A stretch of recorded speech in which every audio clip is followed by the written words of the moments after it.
What's up, guys? I'm in a Model S from 2018. It's a 75D. I just wanted to talk about a few things that I actually don't really care for in this car, and I just want to do this video because I wanted to talk about how much I appreciate how far Tesla has actually come just in a few short years. So this is a 2018, it's 2021 now. Since this car has been out and in production, the Model 3 and the Model Y have definitely come a long ways. And the Model 3 and the Y are kind of famous for having a very minimalist dashboard. And going back from that car into this one, you notice how much stuff there is, and it actually just feels like a lot of clutter. So, you might go into a car like this if you're used to it and think that it's actually nice to have all these buttons, but once you get used to them not being there, you don't really want them again, to be honest. And all the functionality that's kind of been assigned to the screen or to the steering wheel, which is how they eliminated the need for most of these buttons and stuff and knobs and gear stocks. I just gotta say, like, if you've been in any other car before, I guarantee it's not as good as the touchscreens are on the Teslas. Like, the touchscreens on the Teslas are at least as good as a high-end smartphone. They're so nice, they're so responsive. So it's really nice to just be able to use the touchscreen for a lot of stuff, and then for anything that really needs a button, you probably have the steering wheel to take care of that, or the gear stocks here. But some stuff I don't like, let's get into that, is I guess the vents, that's fine, not a big deal. I don't like how the gear stocks here have these, has this button or knob for adjusting the steering wheel, and this for the cruise control, because the cruise control thing is way too close to my knee. That's just almost dangerous, but it's also just such a cluttery item to have here. And if I want my auto brights to turn on, I have to fix it in this position, which means that my turn signal is actually slightly further away from my fingers when I'm driving, so that's weird to have to get used to that. They don't make as good use of the door space here. There's like no pockets on the Model 3 and the Y. In most cars, there's like a door pocket here, and there just isn't here for some reason. And this whole design of the door is actually kind of ridiculous in a way. It's not too bad in other ways, but also just unnecessary and kind of wasteful. The chrome on the mirror is terrible. I know they fixed that in the Y and the 3, and also the new Model S, which hasn't come out yet. But that just sends the beaming sunlight right into your eyeballs when you're driving at certain times of the day. It's terrible. Horrible design choice. Never should have done it. The dashboard is actually really nice that you have one, but you kind of have to make sure that the steering wheel isn't in the way of the speedometer.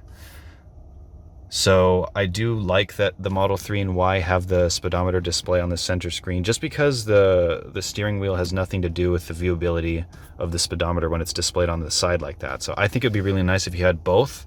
And I know that the Model S has an option to have the yoke steering wheel, which does not have this section of the steering wheel.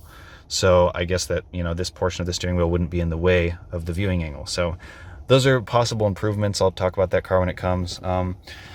The console area is kind of ridiculous. Like this, I don't know. I mean, it's kind of clever, but it's also just, it'd be better if you could just lift this up and have actual storage space in here, don't you think? And these cup holders, like, what? I guess they sort of snap out of place, but they're so deep actually, so small cups don't really fit in here well. And I don't know if the big ones really do either. This whole design is just kind of, I don't know, wasteful or cluttery, and just for what it's built to do. I feel like it doesn't really do that so well. And the other complaint I would have is that back here they don't have any storage behind the seats either. Like, no pockets. So no pockets on the doors and no pockets behind the seats. I just feel like it's missed opportunity for there to be more storage space in the car. So I'll show you guys one more thing I actually don't care for in this Model S. So we're outside now, and it's a little windy. Hopefully you can hear me. And I have the adapter for the Tesla installed onto this charge point adapter, or this charge point plug. And there we go. It should lock into place any second if it hasn't already. The other thing I actually don't like about this car is, this is a minor inconvenience thing. So there it goes. So when you put the adapter in, it doesn't necessarily lock into the plug. So technically, you can just pull it out like that, because there's nothing locking the adapter into the charger. So the way around that is to use something like this, and this will actually fit over the top. And so since I'm filming by myself, I'll just put it on and you'll see how it works. But basically this slides over this portion and kind of forces it down, and the only way to take it off is to unlock the charger from the car, and then you pull the charger off, and then this thing will slide off.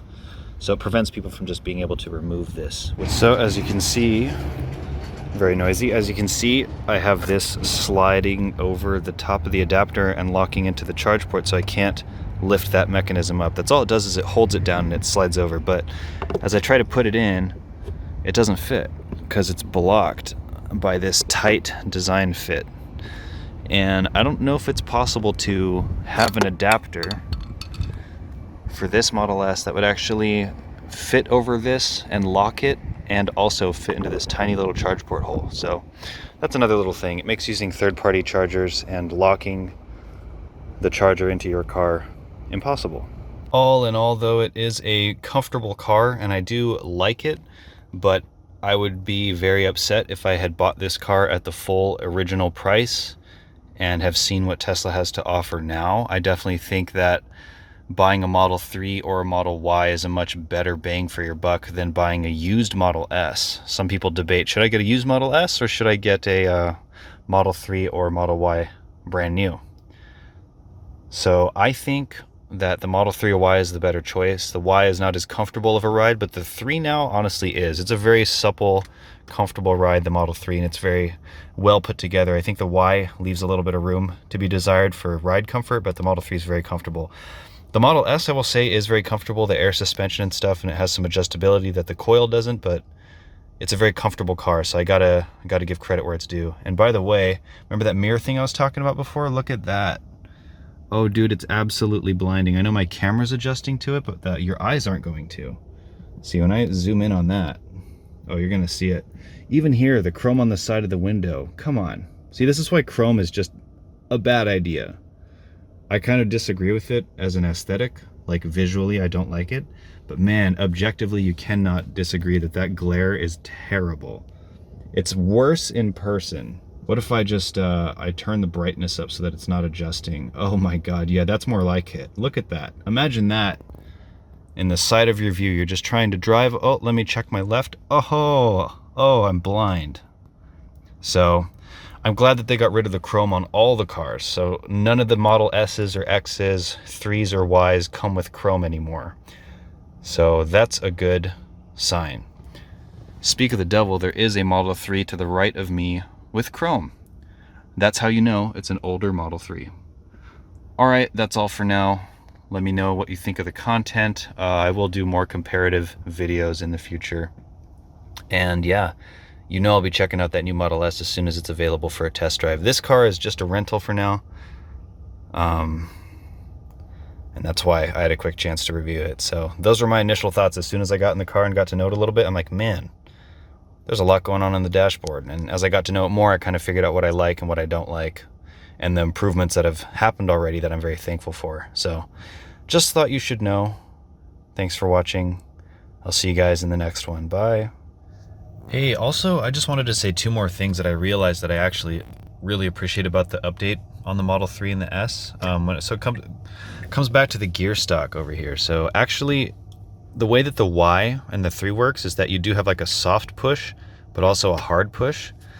But like most cars, if you do a hard push, it's actually going to stay in that position until, you know, you turn the steering wheel enough and then you turn it back and it'll kind of snap down in place. The Y and the 3, if you do a hard push, it actually still bounces back. And I used to think I don't like that, but I do, because it means that the gear stock is always in the same position, whether or not you're doing a hard, like full signal or one of the soft signals. Like, it's always in the same spot, and you just always know where it is, regardless of what you're doing with it. And that's actually really nice. I used to think maybe I don't like that, but I do. Going back to this, I realized that my preferences have changed. And it's not a huge thing, but it's just something to talk about. And also, the screen that kind of displays what's going on around you, it's very small and not as detailed, whereas on the Model Y, you have a horizontal screen that just displays more. And instead of that being on the dashboard, since there isn't one on the Model 3 or Y, you have this here on a divided section of the screen. So there's like a dedicated area of the screen that displays all that stuff, and it's much larger. You can see a lot more.